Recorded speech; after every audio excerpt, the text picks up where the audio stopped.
welcome back to my YouTube channel, and as you can see I am sitting right beside my book rack. So this is like the most favorite corner of my room, and I've tried to keep it very basic and not any too much of decorations right here. So I got this book rack from a local Noida market. It was for around 350 bucks.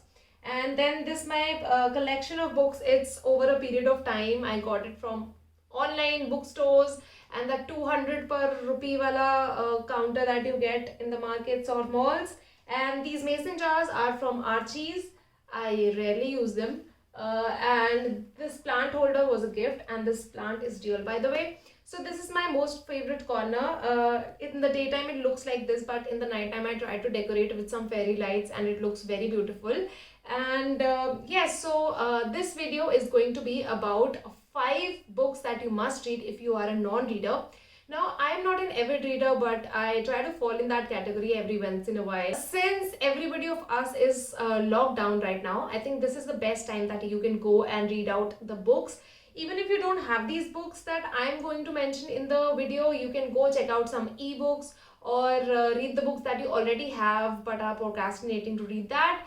My main idea behind this book was to encourage everybody to read the books, since this is the best time. And one more thing that you can do is go check out my videos on my channel and also subscribe. So without any further ado, let's get into the video and let's get started. So the first book that I have on my list is Rich Dad Poor Dad by Robert Kiyosaki. Now he's an American businessman, author and financial advisor. Now my takeaway from this book was that financial education is very important, because we earn money. Everybody is going to earn money at one point or the other, but if you don't know how to manage your money, then it's of no use. So he stresses that on the point that saving your money is not enough. You should know how to invest your money so that your money makes more profit for you. So in this book, he has laid stress on the point that financial education should be a part of your basic education system in schools and colleges. Now this book was like an eye-opener for me. There were so many concepts that I was missing on, that were wrong in my mind. After reading this book, I got a FOMO that, okay, why did not anybody tell me all these things before?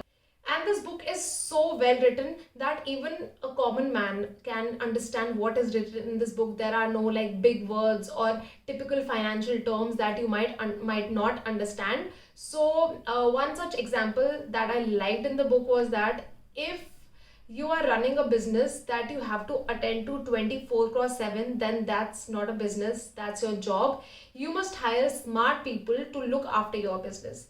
So there are these such ideas that I really liked in the book, and he has also given ideas about how you should invest your money and grow financially. So he has basically focused on the monetary and financial well-being. So the next book on my list is book number 2, that is The Monk Who Sold His Ferrari by Robin Sharma. Now he is an author and a motivational speaker. So before I start blabbering about this book, let me tell you that this book was like a calm in the chaos. I was going through something personally, and when I started reading this book, it used to bring me instant peace of mind. I don't know what happened, what changed in my mind while I was reading this book. I used to feel so much better.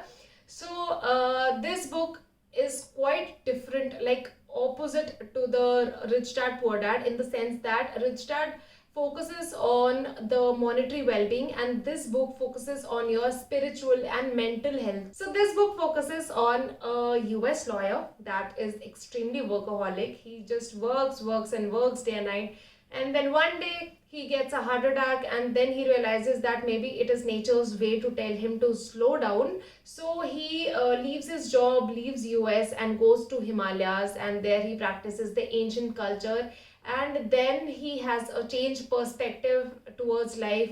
With all this transformation, he comes back to the US and tries to impart this wisdom to his friend with whom he was working there.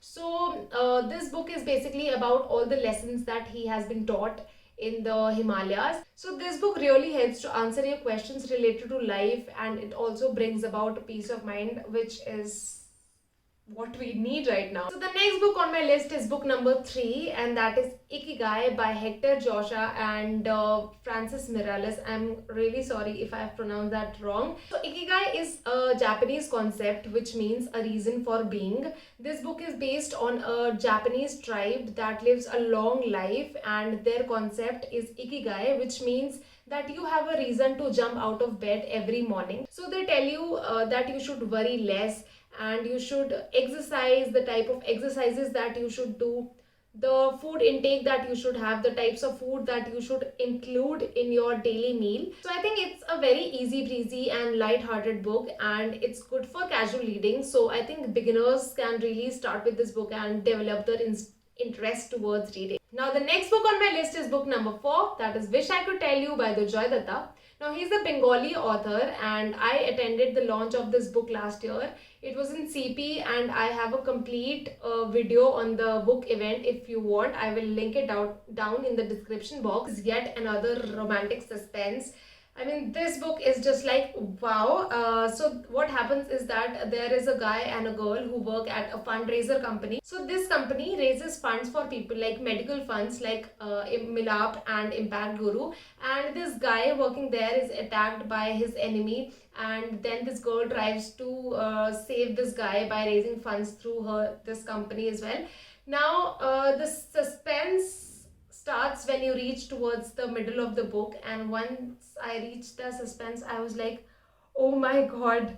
Then I started connecting the dots, and it was an amazing read. You can go and read it out. I'm sure it will keep you hooked till the very end. Last but not the least, the book number 5 is Immortals of Meluha. That is the first part of the Shiva trilogy by Amish Tripathi. I am an ardent follower of Shiva, and this book personifies him so much that I have fallen in love with the aura that this book creates of Shiva. So it basically shows Shivji as a normal person, his journey, how he comes to Meluha, falls in love with Sati, and then he discovers his blue throat, Neelkant, and how he gets associated with the Nagas, how people blindly follow him. It's an Indian mythology book, and if you have a great imagination power, then I am sure you're going to love this book. It takes you through a series of events in the life of Shivji, and you will feel a part of all those events. Right now I am reading its part 2, that is Shiva trilogy 2, The Secret of the Nagas, and maybe I'll feature this book in my next recommendation video. So that's it. That's my list of 5 videos that I recommend if you are a non-reader. So let me know in the comments down below if you've read these books, and if any other books are there that you would like to recommend to me. And yes, that's about it. Follow me on Instagram, like, share, subscribe on my YouTube channel, hit that bell icon to get notification whenever I upload a new video. I will see you in my next vlog. Till then, bye.